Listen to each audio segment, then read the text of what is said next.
কোমর পিঠের ব্যথা থাকলে, মেরুদণ্ড ব্যথা থাকলে এই আসনটা করা খুব উপকৃত। দেখে নাও শল্পাসন কিভাবে হচ্ছে, অত্যন্ত লাভদায়ক আসন, মানসিক চাপ ক্লান্তি দূর করে।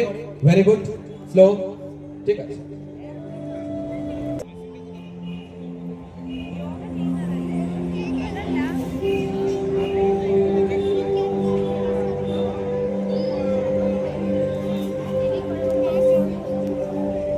কিছু আসনের আছে যার কাউন্টার পোজ করতে হয়, তো এইসব আসনগুলো করতে হয় যে একটু হাই টাইপের, চক্রাসন হয়, শীর্ষ আসন, এইগুলোর কাউন্টার পোজ আছে।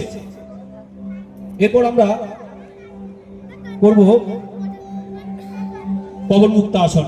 এটা আমরা প্রায় অনেকেই করে থাকি। পবন মুক্ত আসন এটা আমাদের যদি পেট ফেপে থাকে, গ্যাসের প্রবলেম হয়, অর্থাৎ এটা কিন্তু এটাও আমাদের ভেরি গুড ফর স্টমাক বা আমাদের গ্যাস রিলিভ করে এই আসনটা করলে। ঠিক আছে, এই আসনগুলো আমরা সবাই কিন্তু বাড়িতে অভ্যাস করতেই পারি যদি একটু চেষ্টা করি। দেখুন, চেষ্টা আপনাকে করতে হবে, আমি আপনাকে শুধু বলে দেব, করতে আপনাকে হবে।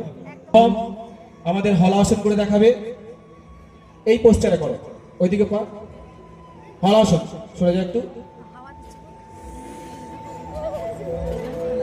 এই আসন করলে আমাদের মেরুদণ্ড, পিঠ ফ্লেক্সিবিলিটি বাড়ে, অনেক নমনীয়তা হয়,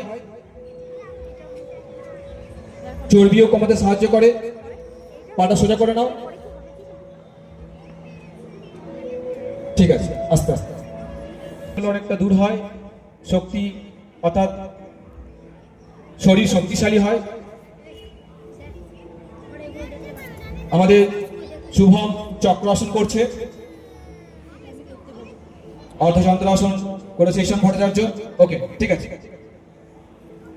প্রত্যেকটা আসনই কিন্তু আমাদের শরীরের জন্য লাভদায়ক আসন।